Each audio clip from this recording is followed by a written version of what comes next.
만나면 좋은 친구 MBC.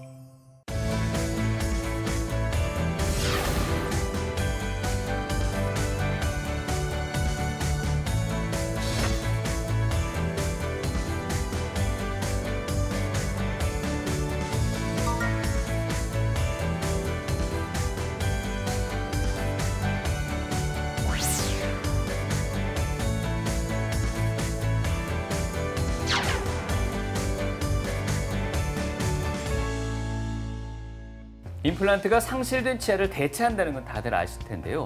과거만 해도 치료가 상당히 제한적이었는데 지금은 다양한 연령층이 치료받을 만큼 아주 대중화됐다고 봐야 되겠죠. 맞습니다. 기능적이나 외관상 자연치아와 비슷하기 때문에 제3의 치아라고 불리는 네. 임플란트인데요. 어떻게 치료하고 관리하면 좋을지 오늘 TV메디컬 약손에서 자세히 다뤄보도록 하겠습니다. 네, 오늘 도움 말씀 주실 치아 건강 주시는요. 치주과 전문의 권차경 원장님이십니다. 안녕하십니까? 어서 오세요. 안녕하십니까.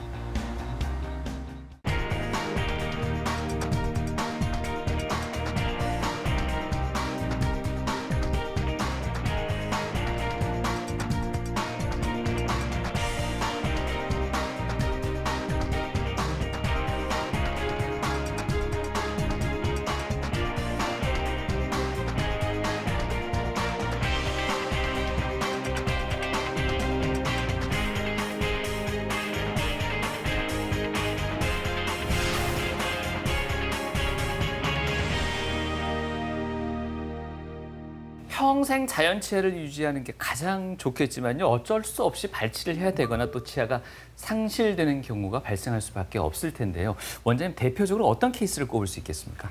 네, 누구나 치아를 발치해야 하는 상황이 오면 절망스러울 텐데요. 예. 치아 질환을 오랫동안 방치해서 발치하는 경우도 있고 갑작스럽게 예기치 못하게 사고나 외상으로 발치하는 경우도 있습니다. 치아의 질환으로는요. 치아 우식증, 보통 사람들이 알고 있는 충치, 또 잇몸병, 치주 질환, 아니면 뿌리 끝에 염증이 생기는 치근단 병변 등의 치아 질환을 오랫동안 방치할 경우에 발치에 이르게 됩니다. 발치한 상황에서도 방치할 경우에는 외모의 변화라든지 치조골의 위축이라든지 여러 가지 문제가 생깁니다. 그래서 발치를 한 다음에는 임플란트 시술이 계획되어 있다면은 빠른 시일 내에 적절한 계획을 세워서 시행하는 것이 좋습니다. 네. 자, 빠진 치아를 대체할 수 있는 방법인 임플란트에 대해서 오늘 자세히 알아볼 텐데요. 네. 보통 조금 미룰 수 있는 시술이나 수술 같은 경우에는 여름철 상처가 좀 덧나기도 쉽고 세균 번식도 쉽기 때문에 여름철은 피해서 하는 게 좋다라고 알려져 있는데 네. 혹시 임플란트도 여름철에는 좀 효과가 좋지 않다든가 어떤 후유증이 남는다든가 그런 게 있을까요? 임플란트는 사실 계절적인 영향을 받지 않습니다. 생각해보면 여름에는 습하고 덥기 때문에 세균성 감염이나 이런 것들이 빈번하게 발생할 것으로 오해를 하시는데요. 네. 사실 임플란트는 계절에는 크게 영향을 받지 않습니다. 하지만 다만 여름철에는 덥기 때문에 컨디션 난조나 피로감이 쌓일 수 있기 때문에 오히려 컨디션 관리를 잘 한다면은 다른 계절과 마찬가지로 결과를 얻을 수 있을 것이라 생각됩니다. 디지털 장비와 3D 기술의 발전을 통해서요. 임플란트 기술도 아주 눈부신 그런 발전을 거듭할 수 있었다고 하는데요. 뿐만 아니라 맞춤별 정밀 진단을 통해서 성공률도 더욱더 높아졌다고 합니다. 그런데 말이죠. 원장님, 이런 기술력이 없었던 과거에는 과연 이런 치아 질환들을 어떻게 다 극복했을까 하는 궁금증이 생깁니다. 네. 왼쪽 사진을 보시면요. 19세기 이전의 치과의 모습을 나타낸 사진입니다. 네. 사람들이 굉장히 고통스러워하고 있죠. 네. 저 때에는 치과 의사 양성을 따로 하지 않았다고 합니다. 머리를 깎는 이발사들이 치아 발치라든지 작은 수술이라든지 그런 것들을 병행했다고 합니다. 이게 치과 진료하는 장면이 맞긴 맞는 거죠? 네, 맞습니다. 예. 저 한쪽 편에 보시면 술병이랑 비슷한 네. 게 보이시죠? 예. 저 때 고통을 잊으려고 있었던 게 아닐까 하는 생각이 듭니다. 진통제 역할을 네. 했고요. 반대로 오른쪽 사진을 보시면 오늘날의 치과 모습을 볼 수 있습니다. 보기에도 충분히 정돈되고 깔끔한 모습을 깔끔한 느낌이 듭니다. 네. 현대에는 멸균이라든지 위생, 마취 등이 치의학 기술이 발달하면서 환자들이 더욱더 질 높은 치료를 받을 수 있습니다. 네. 그렇다면 임플란트 시작 이전에는 어땠을까요? 놀랍게도 임플란트 전에도 상실된 치아를 수복하기 위한 끊임없는 시도가 있었다고 합니다. 네. 고대 기록을 보면은 조개 껍질이라든지 상아를 깎아서 치아 모형을 모방하고 저렇게 연결해서 썼다고 합니다. 네, 앞서 사진으로도 봤지만 예. 사실 치아는 어느 정도 약간 타고나는 게 또 좀 있기는 하잖아요. 저만큼 기술이 발전하기 전에 치통에 한번 이제 시달리게 되면 얼마나 괴로웠을까 싶은 생각이 또 듭니다. 네. 우리가 또 알고 있는 역사적 위인 가운데서도 치통으로 상당한 고생을 한 분들이 꽤 많이 계시다고요. 네, 맞습니다. 우리가 아는 엘리자베스 1세 여왕도 치통으로 말년에는 우울증까지 있었다고 합니다. 네. 또 루이 14세는 30세가 되기 전에 이미 충치로 인해서 전악 발치를 했다고 해요. 이뿐만 아니라 네. 미국의 초대 대통령인 조지 워싱턴도 초상화에 보면은 입 모양이 되게 부자연스러운데 그 부분이 이를 발치하고 틀니로 인해서 그렇게 부자연스럽게 보인다고 합니다. 네.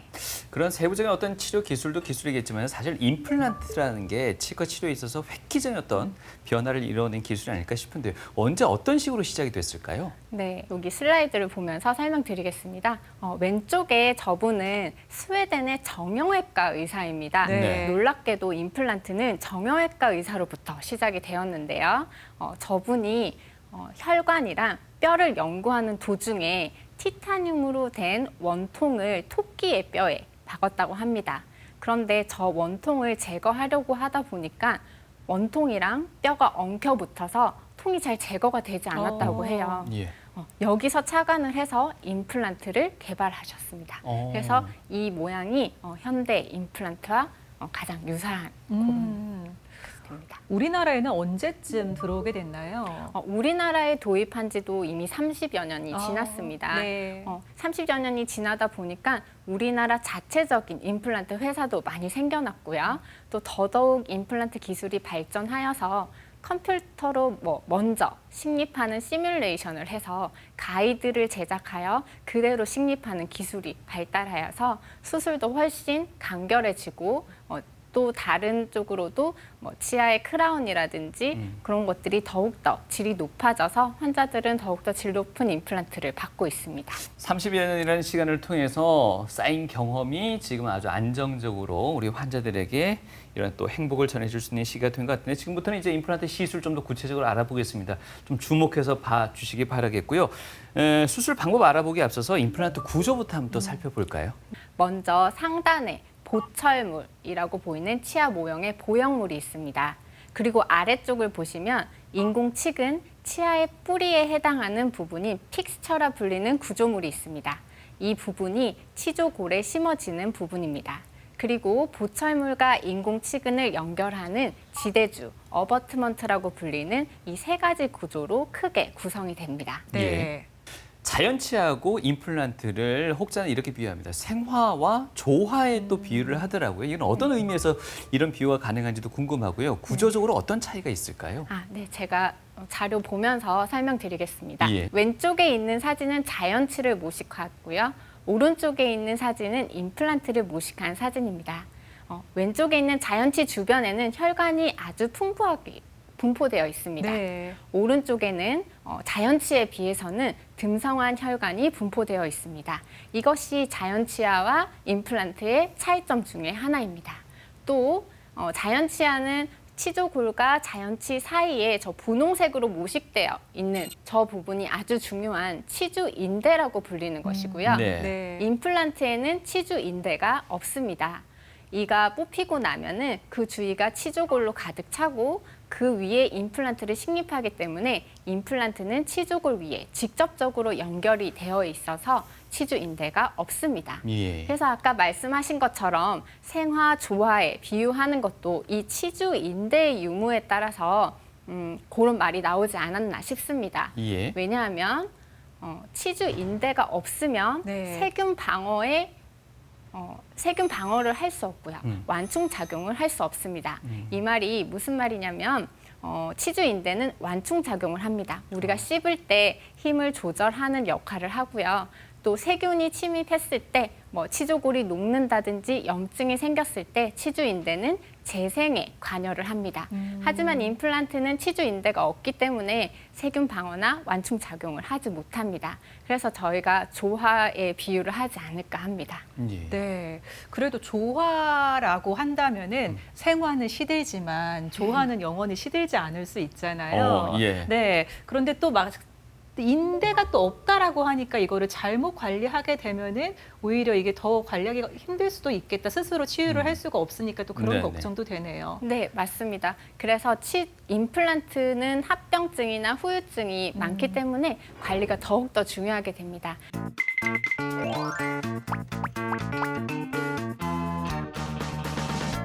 제3의 치아라고 불리는 임플란트, 요즘 가장 대중적인 치료법으로 많이 알려지다 보니까 다양한 정보들도 홍수처럼 쏟아지고 있습니다.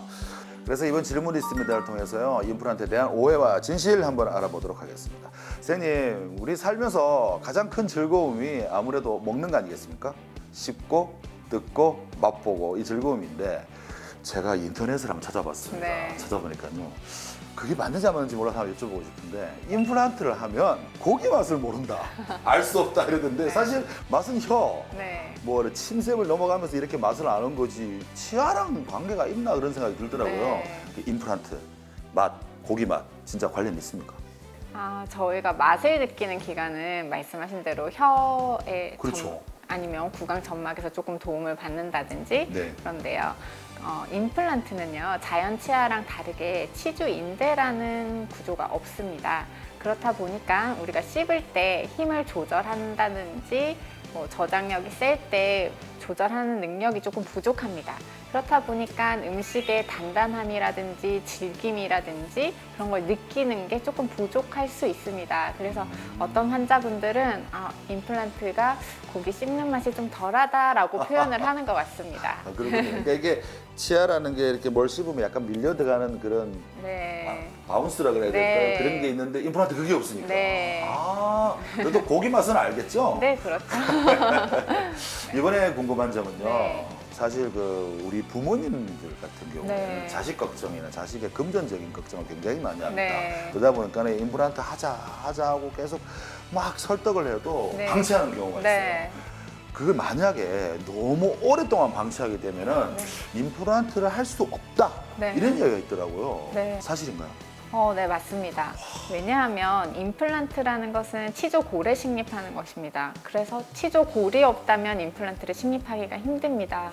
근데 염증을 오랫동안 방치한다면 네. 치조골이 계속해서 녹을 것이고, 치조골이 너무 많이 녹게 되면은 임플란트를 심더라도 치조골 이식술과 같은 복잡한 수술과 동반되어야지 가능한 경우도 있고, 치조골이 많이 흡수가 된다면 임플란트 식립 자체가 불가능할 수 있습니다. 야, 좀 안타깝네요. 네, 맞습니다. 이 방송 보시는 분들, 그 자제분들이 병원 가서 하자 그러면 네. 빨리 가는 게 오히려 네, 자식의 맞습니다. 걱정을 덜어주는 네. 게 아닌가 그런 생각이 드네요. 네.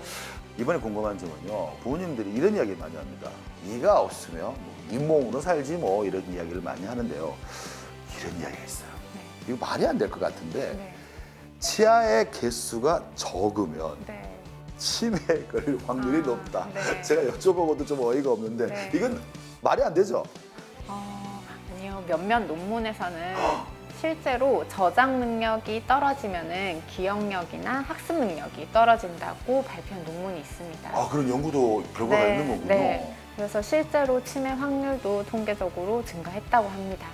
그만큼 저장 능력이 중요한 것입니다. 어떤 할머니 같은 경우에는 그냥 몇 개만 있는 경우가 있는데, 이런 분들은 그럴 가능성이 많이 열려 있는 거군요. 치아가 없다고 해서 치매가 많이 생긴다기보다도 이제 저장 능력이 점점점 떨어지게 되면은 그게 연관성이 있다는 보고가 있습니다. 그렇군요. 임플란트와 치아 건강에 대한 궁금증, 질문 있습니다를 통해서 알아봤습니다. 앞서서 임플란트의 구조, 또 자연 치아와의 차이점 등을 저희가 함께 살펴봤는데요. 네. 자, 지금부터 본격적으로 이제 수술에 한번 들어가 보도록 하겠습니다. 설명 주실까요? 네. 첫 번째 단계는 치아를 발치하고 식립을 하게 됩니다.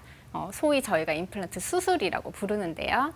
이 단계 다음에는 뼈와 임플란트가 붙는 시간을 기다리게 하는데요. 임플란트와 뼈가 붙는 생물학적인 개념을 골유착이라고 부릅니다. 그래서 저희는 골 유착되는 기간을 기다리게 됩니다. 뼈와 임플란트가 잘 붙게 되면은 다음에는 보철물과 중간 다리 역할을 하는 지대줄을 연결하게 되고요. 마지막으로 그 위에 상부 보철물을 장착하게 됩니다. 네. 이를 발치하고 나서 치조골이 충분한 경우에는 발치와 동시에 임플란트 식립을 하게 됩니다. 그렇다면 그분은 치료 기간이 임플란트 준비 기간이 0일이 되는 것이고요. 네. 어떤 분들은 치조골 흡수가 많이 되어서 2, 3개월, 길게는 6개월까지도 기다리게 됩니다. 그렇다면은 그 사람은 6개월 정도 치료 기간이 길어지게 되는 것입니다. 예. 또 두 번째로 골 유착 기간에 대해서도 사람마다 다른데요. 특히 아래 턱뼈에 같은 경우에는 2, 3개월, 또 위턱 같은 경우에는 6개월까지도 기다리는 경우가 있습니다. 임플란트를 심기 전에 반드시 체크해야 되는 게 앞서 말씀하셨습니다. 잇몸 뼈의 상태라고 했습니다. 밭이 튼튼해야지 네. 나무를 또 충분히 심을 수 있을 텐데요. 잇몸 뼈가 충분하지 않을 경우에는 부족한 잇몸 뼈를 결국 이식할 수밖에 없을 텐데요. 이 부분에 대해서 설명 부탁드리겠습니다. 치아를 발치하고 나면은 누구나 잇몸뼈가 변하게 되고 발치된 자리에 잇몸뼈가 차기도 하고 그 자리가 비어 있기도 합니다. 근데 저희는 임플란트를 치아 뼈에 둘러싸게 식립을 해야지 성공적인 임플란트를 할 수가 있습니다. 네. 그래서 임플란트를 성공적으로 하기 위해서는 부족한 수평적인 결손부라든지 수직적인 결손부에 골 이식을 하는 것이 중요합니다. 치아 질환이 없는 경우에도 치아를 발치하고 나면은 치조골은 위축되게 됩니다. 치조골 자체의 기능이 치아를 지지하는 기능이기 때문에 네. 치아 자체가 없어졌을 때는 위축이 되기 때문에 꼭 질환이 없었을 때에도 임플란트 식립이 계속해서 미뤄지게 되면은 치조골은 부족한 결과를 나타내게 됩니다.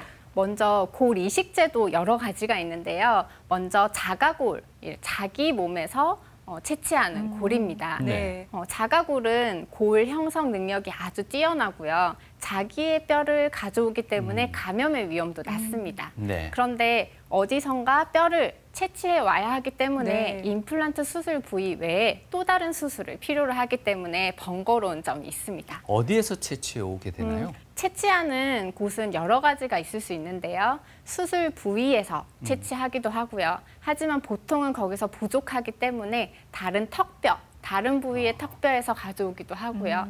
정말 심각하게 뼈가 부족한 경우에는 이렇게 허벅지 이런 데서도 수술을 하게 됩니다. 그리고 다른 사람의 뼈를 이식받는 경우가 있는데요. 보통 사체에서 기증된 뼈를 네.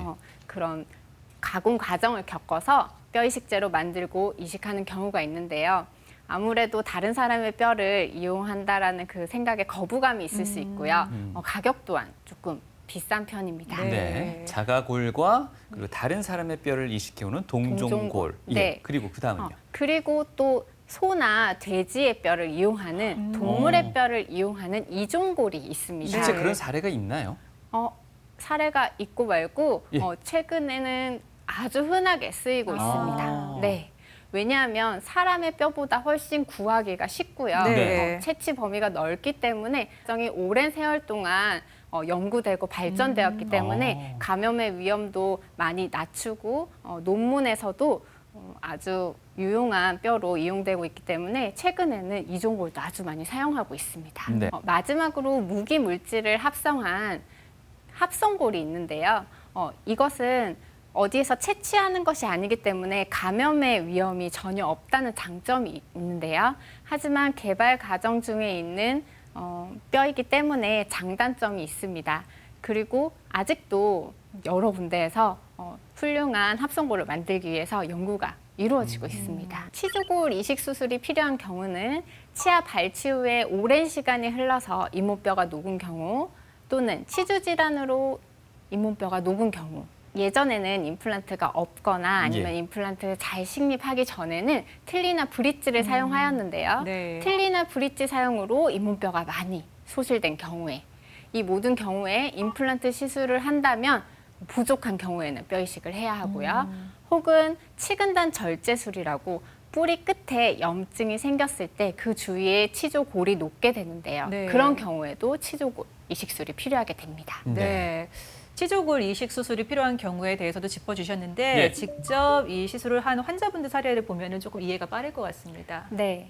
다음은 40대 초반의 남성인데요. 가운데 치아를 보시면요. 신경치료가 되어 있습니다. 이 치아는 이 환자분이 어렸을 때 외상으로 인해서 이미 한번 손상을 받았고 이 부분에 염증이 생기고 고름이 난다고 저희 병원에 내원해 주셨습니다. 네. 그래서 검사를 해봤을 때 이 부분이 많이 흔들리고 더 이상은 이 치아를 유지하기가 힘들어서 발치를 결정하였습니다. 왼쪽 사진이 발치한 직후의 사진인데요. 네. 보시면 치조골이 치아를 발치한 부분 외에도 상당히 소실되어 있습니다. 네. 그리고 오른쪽 사진은 제가 치조골 수술을 하고 임플란트 식립 직전에 잇몸을 열었을 때 상태입니다. 수평적으로 수직적으로 치조골이 잘 형성된 사진입니다. 네. 그리고 또 고리식을 하는 경우가 상악동 쪽에 고리식을 하는 경우입니다. 상악동은 모든 사람들의 코 양쪽에 존재하는 공기 주머니인데요. 상악동과 치조골 사이의 거리가 너무 가까운 경우에는 임플란트 식립이 어렵기 때문에 네. 저희가 골 이식을 시행합니다.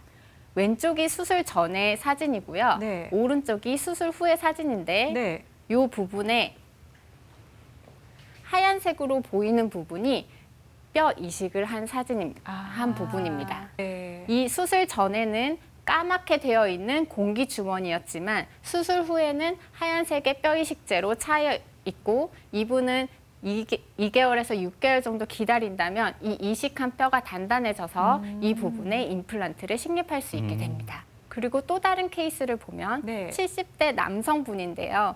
이 부분도 전에 환자분과 마찬가지로 상악동과 잇몸뼈 사이의 거리가 가깝습니다. 하지만 좀 전의 환자보다는 어느 정도의 치조골이 있는 상태였기 때문에 보시면 하얗게 된 부분 네. 치조골 이식을 한과 동시에 임플란트를 식립한 경우입니다. 네. 이처럼 치조골이 부족한 경우, 상악동에 임플란트를 식립해야 하는 경우 이렇게 골 이식술을 한 케이스를 가져와 봤습니다. 일반적으로 잇몸의 뼈를 이식하는 거랑 여기서 방금 말씀하셨던 상악동의 뼈를 이식하는 건 분명 차이가 있을 것 같고요. 치료 기간이라든지 또 일상생활에서 조심해야 될 것들도 분명 차이가 있을 것 같은데요. 네, 물론 있습니다. 상악동에 골 이식을 하는 경우에는 상악동에는 아주 얇은 막이 존재합니다. 저희가 그 막을 조심스럽게 들어 올리면서 그 부위에 뼈 이식을 하는 것이기 때문에 엄청 정교하고 섬세한 수술이 요구되고요. 네. 아주 얇은 막이기 때문에 또 쉽게 찢어지기도 합니다. 그래서 수술 후에 환자가 코를 세게 푼다든지 네. 빨대를 사용해서 코에 압력이 가해지는 경우에는 또 막이 터지기도 합니다. 이런 경우에는 뭐 냄새가 난다든지 네. 아니면은 누런 콧물이 난다든지 축농증 증세를 나타내고요. 약을 먹어야 하는 경우도 있고 심한 경우에는 이식제와 임플란트를 동시에 제거해야 하는 최악의 상황까지도 이루게 됩니다. 임플란트 성공 여부를 판단하는 기준은 여러 가지가 있는데요. 크게 이렇게 5개로 요약을 해봤는데요. 먼저 저희가 잘 씹기 위해서 임플란트를 식립하였기 때문에 저작하는 데 불편함은 없는지를 잘 체크해 봐야 할 것 같고요. 네. 그다음에 저희 치아의 역할 중에 발음이, 치아가 없으면 발음이 새기도 하잖아요. 그래서 임플란트 식립 후에 발음은 잘 되는지도 한번 체크해 볼 필요가 있습니다. 그리고 골 유착은 잘 유지되고 있는지, 즉 치조골과 임플란트가 잘 붙어서 아무 문제 없이 잘 유지가 되고 있는지도 임플란트 성공 여부를 판단하는 기준이 되고요. 제일 중요한 건 통증이 없어야겠죠. 임플란트를 심어서 씹을 수 있는데 씹을 때마다 통증이 발생한다면 그것은 성공한 임플란트라고 말할 수 없습니다. 네. 또 마지막으로 신미성은 충족되었는지, 앞니의 경우 임플란트를 했는데 너무 티가 난다던가 심미적으로 충족이 되지 못한다면 성공적인 임플란트라고 판단되기 힘듭니다. 그렇다면 임플란트는 얼마나 오래 갈까 네. 하는 네. 궁금증이 있을 텐데요. 크라운 브릿지라든지 부분 틀니, 전체 틀니는 평균적으로 7년에서 10년 정도 유지가 된다고 합니다. 예. 그렇다면 임플란트는 어떨까요?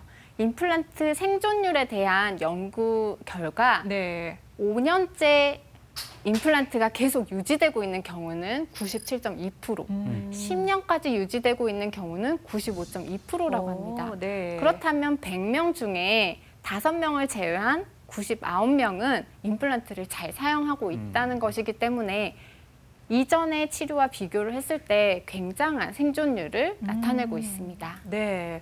그럼 궁금한 게 있는데 웬만하면은 제 치아를 좀 쓸 수 있는 한 오래오래 보존해야죠. 예, 쓰는 게 좋은 것인지 예. 아니면 이미 뭐 나이가 뭐 70 가까이 되셨다고 하셨을 때 언젠가는 필요할 수 있을 것 같은데 지금은 좀 쓸 수 있는 상태인데 나이가 조금 더 드셔서 임플란트를 하게 되면 좀 몸에 무리도 있으실 것 같고 치료 이런 자체가 경우에 힘들 수 있으니까. 네, 예. 미리 당겨서 아예 임플란트를 하는 게 더 훗날 더 좋을지 그것도 조금 고민스러울 것 같아요. 네, 맞습니다. 그래서 저희는 그 치아에 대한 예후를 판단해서 여러 가지 기준을 나눈 다음에 발치를 진행해야 할지 아니면 치료를 한번 시도를 해볼지를 결정하게 됩니다. 예를 들면 치조골이 어느 정도 녹았을 때는 계속 치료를 해서 그 치아를 유지하고 일정 부분 이상 치조골이 녹았을 때는 발치를 결정하는 등의 의사마다 그런 예후를 결정하는 기준이 있기 때문에 네. 그 예후에 따라서 그 발치를 정하면 좋을 것 같습니다.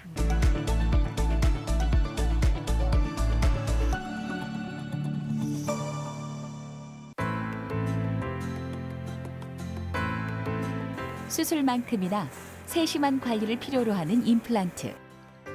이창수 씨 역시 관리 소홀로 임플란트 건강에 빨간불이 켜졌다. 임플란트 치료 후 찾아온 불청객. 임플란트를 심은 주변 잇몸에 염증이 생긴 것이다. 한 4년 전에 스트레스를 되게 받고 나니까 이빨이 솟구치면서 막 흔들리더라고요. 그래 뭐 음식도 제대로 씹도 못하고 치아 쪽에는 그래도 자신을 했는데 관리를 안 하다 보니까 어느 순간에 갑자기 악화가 되더라고요. 임플란트 나사 제거하고 뼈랑 임플란트랑 얼마나 잘 붙었는지 확인 좀 할게요. 어렵게 심은 기존 임플란트를 뽑아내고 새로 심은 임플란트가 자리를 잘 잡았는지 검사를 받기로 한 날. 이제 처음에 오셨을 때 구취가 심하셨고요. 저희가 엑스레이랑 입안 검사를 했을 때 임플란트를 이미 식립한 부분에서도 염증이 생겼고 남아있는 치아에서도 굉장히 심한 치주염으로 많이 흔들리고 염증이 심해서 고름이 나고 피가 나는 상태였습니다. 예후가 많이 안 좋은 치아는 발치를 진행하였고요. 지금 임플란트 주위의 염증으로 치료를 하고 있는데 그 부분도 예후가 좋지 않다면 임플란트를 다시 제거하고 식립해야 할 수도 있습니다. 잇몸뼈와 임플란트가 서로 잘 붙었는지를 확인하는 것이 관건. 이를 수치화해주는 임플란트 고정도 측정기를 이용하는데 그 결과를 기초로 보철물을 안전하게 완성할 수 있는 최적의 시점을 잡아낸다. 임플란트 식립한 지 2개월에서 3개월 사이에 있고요. 저희가 간접적으로 임플란트가 뼈와 얼마나 잘 붙었는지를 자가공명 주파수 측정기로 측정했을 때 아주 양호한 수치가 나와서요. 이제는 저작하는 데 문제가 없을 것으로 생각돼서 이제 크라운을 제작 예정입니다. 물리적인 영향은 전혀 주지 않고 공명을 이용한 측정이기 때문에 쉽고 간편하게 측정이 가능합니다. 오른쪽 아래에 임플란트 염증 생긴 거 오늘 확인했더니 많이 좋아지셨고요. 오늘 왼쪽 아래에 임플란트 2달 전에 심으셨는데 잘 붙은 수치로 확인할 수 있었어요. 임플란트는 끝이 아닌 또 다른 시작. 관리의 골든타임을 놓치면 골치병이 되는 건 시간 문제다. 담배는 하루에 한 갑 정도 피웠었는데 지금 이제 그걸 끊으라고 계속 당부를 주셔가지고 가급적이면은 하여튼 안 피우려고 노력하고 있고 양치질은 하루에 3번. 예전에는 뭐 오전에 1번 하고 재웠는데 요즘 같은 경우에는 하루에 3번.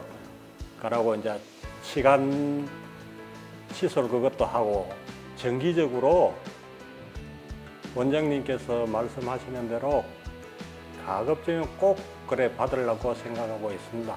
그리고 주위에도 하다못해 1년에 한 번 정도라도 가가지고 검사를 받고 그래 하는 것이 가장 좋다고 생각하고 권하고 있습니다. 외상이나 사고 내지는 뭐 치주 질환 등 다양한 원인으로 치아가 상실된 경우에 임플란트를 고려해 보게 되는데요. 10대 청소년들 과격한 운동을 하다 보면 특히나 이제 앞니에 큰 손상이 올 수도 네. 있는데 이 10대들은 과연 임플란트를 하는 시기가 적절할지에 대한 고민은 분명히 있을 것 같습니다. 어떨까요? 네, 저희 병원에도 충치가 너무 심해서 10대인데 발치를 해야 하는 경우에 10대들이 내원하기도 합니다. 네. 그렇지만 10대들은 임플란트를 하기에는 적절하지 않습니다. 왜냐하면 앞골, 턱뼈는 계속해서 성장을 하고 있고 10대에는 앞골 성장이 계속해서 이루어지는 시기이기 때문에 10대 임플란트를 식립하였을 경우에 추후에 앞골이 모두 성장된 후에는 주위 치아와의 그런 부조화를 이룰 수 있고요.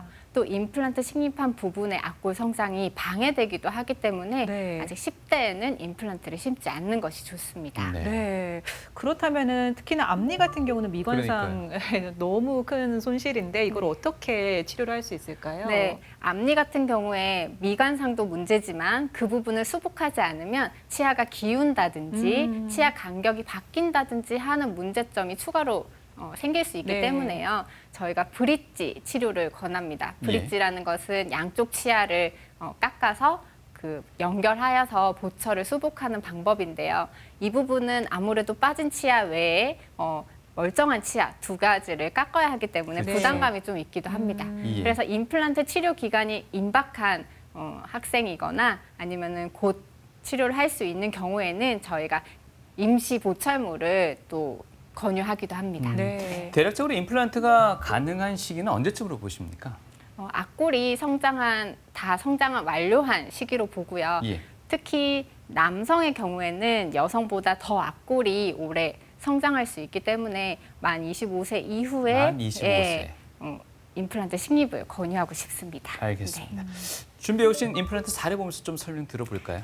첫 번째 사례는 아까 제가 고리식 자료에서 보여드렸던 그 고리식한 환자분입니다. 그래서 임플란트 전에 발치한 상태고요. 임플란트 후에 보철물까지 장착한 사진입니다. 네, 감쪽 같죠? 다른 상태 치아가 참 깨끗해 보이시는데요, 이분은. 네, 맞습니다. 아까 설명드렸다시피 이분은 발치하게 된 원인이 외상이기 때문에 그 치아만 부서진 경우라서 네. 다른 상태는 괜찮고 이 경우에 브릿지 치료를 한다면 양쪽 치아에 손상을 입혀야 되는데 네. 임플란트가 있었기 때문에 해당 치아만 수복할 수 있었습니다. 네. 다음 사례는요? 다음 사례는 50대 남성인데요. 보시면 치아 우식증으로 치아 뿌리만 남아있는 경우가 있습니다.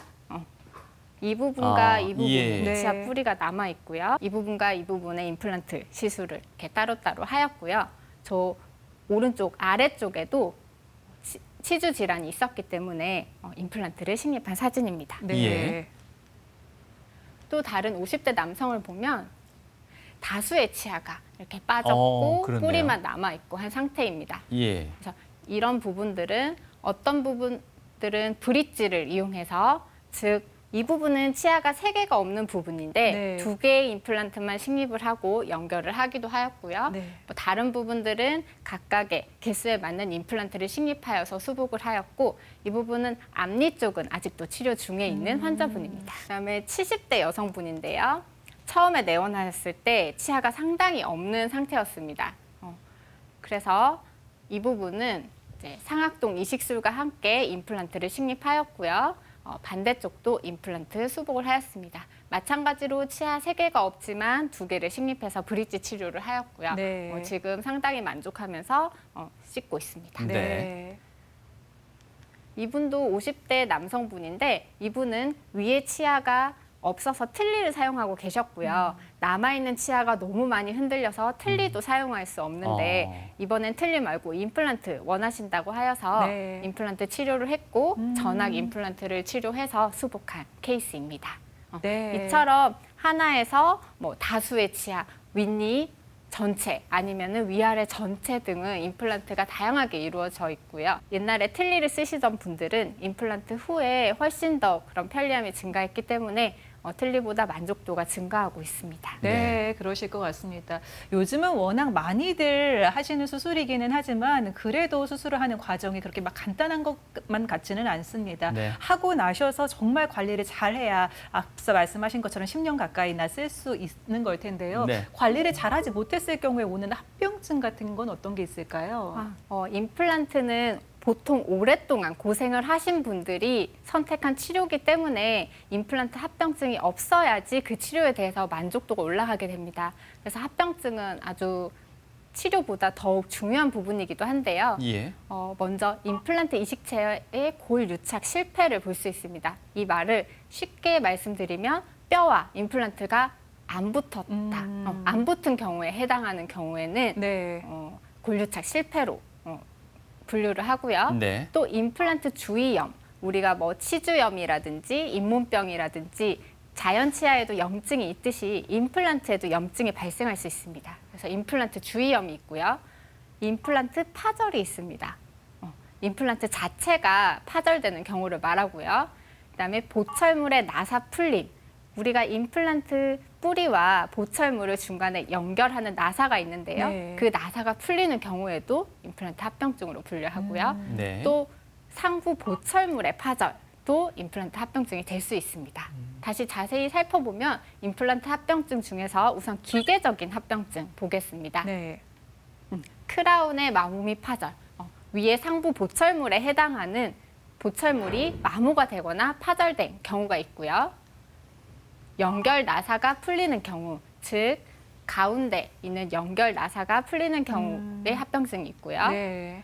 마지막으로 치조골에 식립되는 이 픽스처에 부품이나 나사가 파절되는 경우가 있습니다. 네. 뭐 합병증에는 생물학적 합병증도 있을 것이고 지금 설명하신 기계적인 합병증도 있을 텐데 기계적인 합병증을 예방하기 위해서는 좋은 재료 써야 된다는 그런 결론이 나올 듯도 싶은데 이건 어떻게 해석하면 좋을까요? 네, 좋은 재료를 쓰는 것도 중요합니다. 하지만 이제 최근에는 브랜드마다 다 거의 평준화가 됐다고 해요. 예. 그래서 그런 좋은 제품도 중요하지만 환자의 관리도 중요하다고 생각됩니다. 지금 얘기하신 기계적인 합병증 3가지 가운데 가장 빈도가 높은 합병증은 어떤 게 있을까요? 개개인마다 다르겠지만 네. 저 같은 경우에는 환자분들이 큰일 났어요. 임플란트가 흔들려요 하고 네. 병원에 내원하시는 분들이 많아요. 네. 예. 그 환자분들을 보면 대부분은 연결 나사가 풀린 경우예요. 네. 그래서 연결 나사가 풀리는 경우가 저 같은 경우에는 환자분이 많고요. 크라운이 파절되거나 마모된 경우도 있는데 보통 이럴 경우에는 환자분들이 그냥 씹을 수도 있기 때문에 네. 씹는데 큰 지장이 없어서인지 나중에 돼서야 내원하는 경우가 많습니다. 네. 그리고 부품이나 나사가 파절된 경우는 흔하지는 않은 경우입니다. 네. 네. 이렇게 기계적인 합병증 같은 경우에는 환자가 관리를 잘 못해서 오는 거는 아니죠? 환자가 잘 관리를 못한다기보다 임플란트의 경우 아까 치주 인대 설명을 하였는데요. 네. 완충 작용이나 이런 것들이 안 되기 때문에 임플란트는 자연 치아보다 저장력을 조절하기가 힘들기 때문에 자연 치아보다 파절이나 마모 같은 것이 더 있을 수 있습니다. 네. 그런 경우에는 그러면 부위에 따라서 어떻게 치료가 들어가게 되나요? 네. 먼저 좌측의 사진을 보시면 보철물이 파절되었습니다. 네. 이런 경우에는 상부 보철물만 따로 교체나 수리가 가능하기 때문에 비교적 간단하게 해결을 할 수 있습니다. 예. 네. 또 나사가 풀린 경우에도 중간 연결 나사가 풀렸을 때 나사를 조이면 되기 때문에 비교적 쉽게 해결이 가능합니다. 네. 근데 보통 이렇게 흔들리거나 나사가 풀려도 병원에 내원하지 않는 분들이 계세요. 그렇다면 그 틈새로 음식물이 끼거나 해서 2차적으로 치조골이 소실한다든지 염증이 발생한다든지 하는 위험이 있기 때문에 빠른 시일 내에 치과에 내원하는 것이 좋습니다. 네. 임플란트가 파절된 경우에 내부 나사가 파절된 경우에는 저희가 나사를 제거하고 재치료를 할 수 있지만 아래 경우처럼 정말 임플란트 식립체가 찢겨진 경우가 있습니다. 이런 경우에는 어쩔 수 없이 임플란트 치근을 제거하고 재식립하여야 합니다. 예. 상부 보철이 파절되는 경우는요, 환자 잘못일 수도 있고 재료의 어떤 부실함일 수도 있을 것 같아서 이것도 궁금하고요. 또 나사가 풀린 경우를 말씀하셨는데 이건 처음부터 좀 더 이렇게 꽉 쪼아 놓으면 이런 불편함 없지 않을까 하는 생각도 드는데 어떻습니까? 네, 상부 보철물 같은 경우에 뭐 환자분들이 평소에 뭐 단단한 음식을 즐겨 씹는다든지 했을 때는 파절이 이루어질 수 있습니다. 하지만 또 처음부터 저희가 교합 조정이라든지 교합을 적절하게 맞춰주고 걸리는 부분이 없게 잘 조절해줘야지 또 유지에 도움이 되기도 하고요. 그래서 보철물이 파절한다는 것은 꼭 환자의 잘못이라기보다 모든 것이 다 조화롭게 되어야지 오래 유지될 수 있다고 생각합니다. 예. 그리고 방금 또 말씀하셨던 나사 풀림의 경우에도요. 처음부터 강하게 나사를 조절할 수가 없는 게 우선 처음에는 임플란트 식립체가 뼈랑 단단하게 덜 붙은 상태에서 너무 강하게 조이게 되면은 임플란트 식립체가 움직이게 됩니다. 네. 또 시간이 지나서 임플란트랑 뼈가 단단히 붙은 다음에는 그걸 너무 강한 힘을 가해서 조이게 되면 그 연결 식립체가 네. 찢겨지거나 파절이 이루어지기 때문에 항상 일정한 힘을 주어서 해야 합니다. 네. 네. 자, 기계적인 합병증에 대해서 알아봤다면 이번에는 반대 개념이라고 해야 될까요? 생물학적 합병증, 결국 구강 환경 내에 어떤 문제가 생겨서 오는 네. 합병증인데 이런 경우에는 어떤 것들이 있을까요? 골 유착 여러 번 설명드렸는데요. 임플란트와 뼈가 붙는 생물학적인 개념을 말합니다.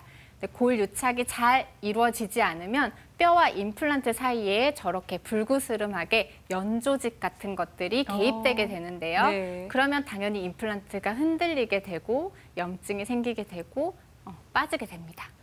오른쪽 사진은 골 유착이 잘 되지 않아서 저절로 제거된 그 임플란트 식립체 사진입니다. 네. 또 임플란트 합병증 중에 하나가 임플란트 염증을 말할 수 있습니다. 우리가 치은염이나 치주염처럼 그런 염증이 있듯이 임플란트 주위에도 염증이 생깁니다. 혹자들은 임플란트 구조를 막대사탕에 비유하기도 합니다. 네. 임플란트 뿌리는 아주 가늘고 네. 머리는 크기 때문에 자연치와 비교했을 때 저 사이에 음식물이 당연히 많이 낄 수 있습니다. 이것으로 인해서 염증이 발생할 수 있고요. 그렇기 때문에 이를 막기 위해서는 환자의 구강 위생 관리도 중요하고요. 정기 검진도 중요합니다. 이렇게 염증이 발생했을 때는요. 붓거나 피가 나고 고름이 나고 냄새가 날 수 있기 때문에 임플란트 합병증 중에 가장 흔하기도 하고요. 가장 고생시키는 것이기도 합니다. 네. 이런 임플란트 염증도 두 가지가 있는데요. 진단을 잘하고 적절한 치료로 접근을 해야 합니다. 왼쪽의 경우에는 임플란트 주위 점막염이라고 부르는데요. 염증이 연조직에만 국한된 경우이고요. 오른쪽의 경우에는 임플란트 주위염이라고 부르는데 염증이 연조직을 넘어서서 잇몸뼈까지 녹인 상태를 말합니다. 여기 보시면 이렇게 검은 그림자로 보이는 것이 뼈가 녹은 상태입니다. 이 두 가지는 치료 방법이 다른데요. 왼쪽의 경우에는 스케일링이나 구강 위생 관리만으로도 건강한 상태로 회복이 가능할 수 있습니다. 하지만 저기에서 방치할 경우에는 치조골 소실까지 이루어지게 되는데요. 오른쪽에 임플란트 주위염으로 다다랐을 때는 수술적인 방법이 동반되어야 하고요. 이미 이 상태는 건강한 상태로 회복이 불가능합니다. 네. 그렇기 때문에 진단을 잘하고 적절한 치료 방법으로 임플란트 염증에 접근하는 것이 중요합니다. 네. 사실 이 뭐 치아를 치료함에 있어서 마지막 단계가 임플란트라 생각했단 말이에요. 치료가 끝이라고 생각했는데 그게 아닌 것 같습니다. 뭐 새로운 관리의 시작이라는 느낌도 드는데요. 네. 어떻습니까? 임플란트 이 치료를 전후해서 우리 환자분들이 꼭 신경 써야 될 부분들은 분명히 있을 것 같습니다. 네, 맞습니다. 예. 자기 몸 상태에 대한 체크가 필요합니다. 네. 예를 들면 골다공증이 있으신 분들은 골다공증 주사를 맞으시거나 골다공증 약을 복용하고 계신데요. 이는 발치나 임플란트와 같이 뼈에 관련된 어떤 시술이 있을 경우에 골수염을 일으킬 수 있는 위험이 있습니다. 네. 그렇기 때문에 저희가 메디컬 할리데이라고 부르는데 이 약물을 얼마 정도를 중단하고 또 시술을 한다든지 발치를 한다든지 하는 사항이 권고되고 있고요. 또 다른 전신 질환으로는 당뇨가 있습니다. 당뇨가 있으신 분들은 임플란트를 하고 나면은 낫는 부위가 매끄럽게 낫지 못하고 판막이, 그러니까 잇몸이 말려 들어간다든지 정상 부분이랑 달라요.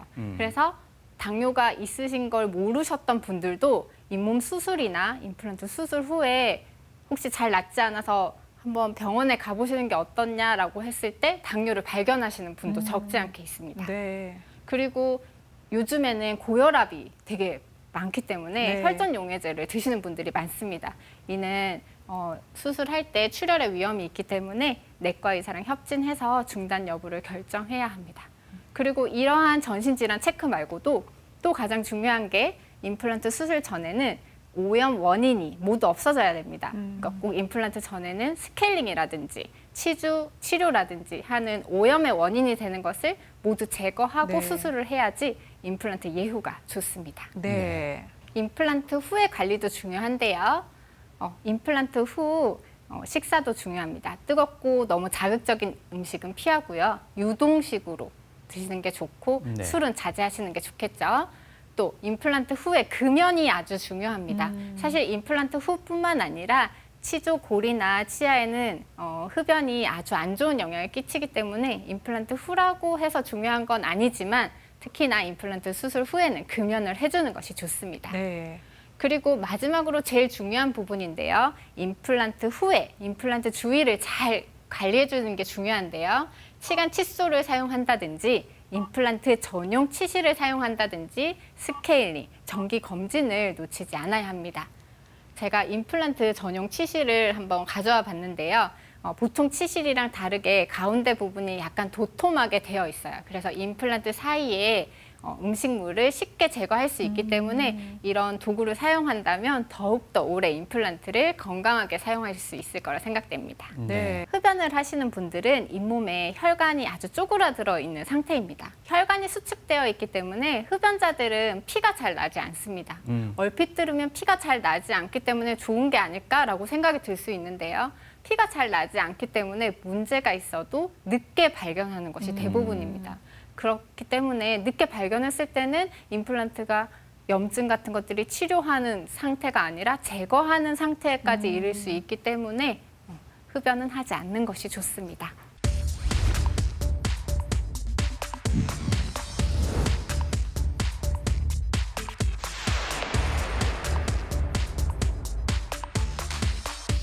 임플란트는 이제 치과 치료를 받다가 치료가 도저히 불가능할 때 선택하는 마지막 치료 수단이라고 그렇게 알고 있습니다.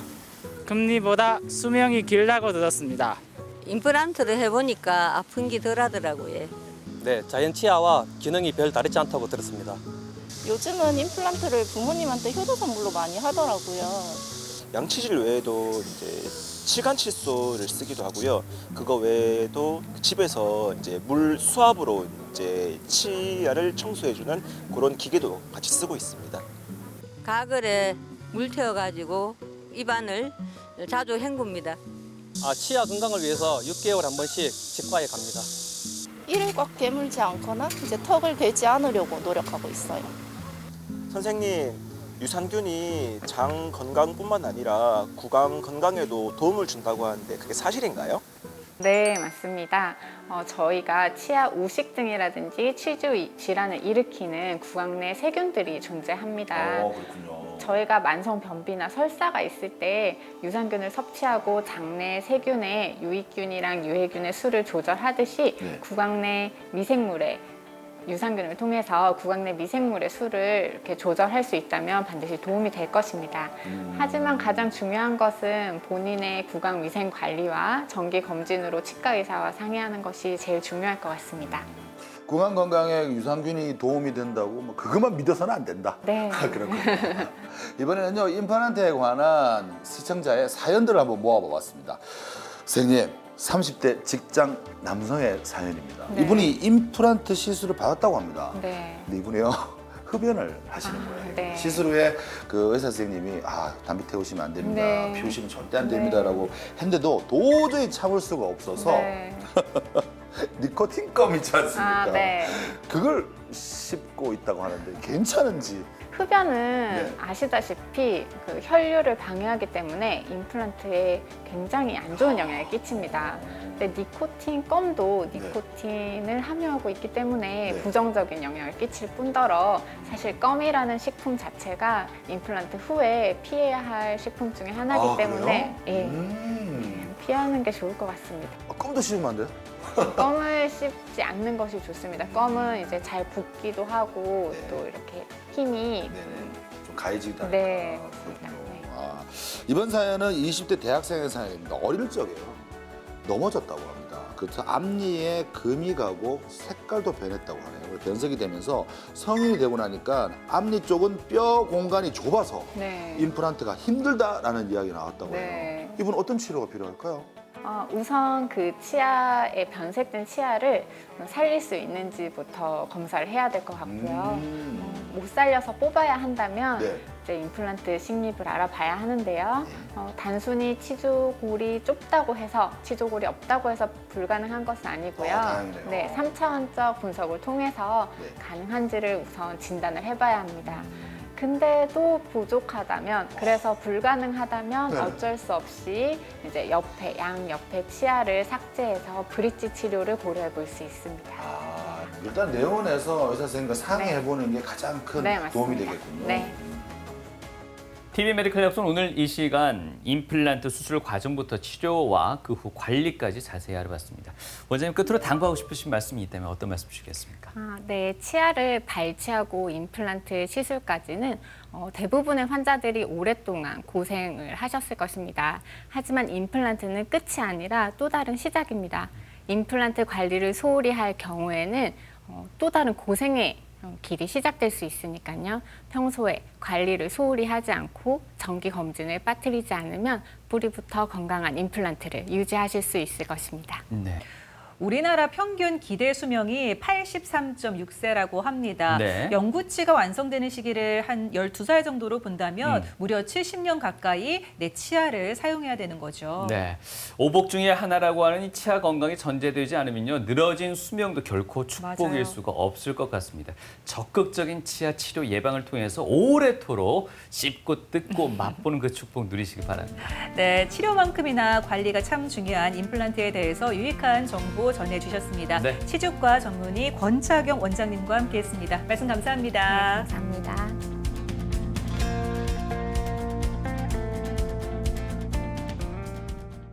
네, 요즘 젊은 분들은 워낙에 미디어에서도 많이 접하고 본인들이 자기 관리를 철저하기 때문에 사실은 지역과 상관없이 관리를 잘 하는 것 같아요. 근데 나이가 많으신 분들은 워낙에 안 좋은 습관들이나 또 아니면 잘 알지 못해서 지역에 상관없이 또 연령에 관련해서 좀 나이가 있으신 분들은 치아 관리가 소홀하신 것 같아요. 그래서 잘 몰라서 문제를 방치해서 뒤늦게 오신 분들이 사실은 많이 안타깝고요. 많이 이런 매체나 또 그런 것들을 통해서 환자분들이 많이 아셨으면 좋겠어요. 어머님, 아버님들 평소에 치과가 굉장히 불편하고 또 어려운 곳이고 또 한편으로는 돈이 굉장히 많이 드는 곳이라고 오해를 하고 계신데요. 평소에 관리를 잘 하시면요. 그리고 평소에 정기 검진을 놓치지 않으시면요. 무서운 치료도 안 하실 수 있고 또 비싼 돈도 아끼실 수 있습니다. 평소에 정기 검진이나 치과를 멀리 하지 마시고요. 잘 관리해 주시면 더욱더 좋을 것 같아요.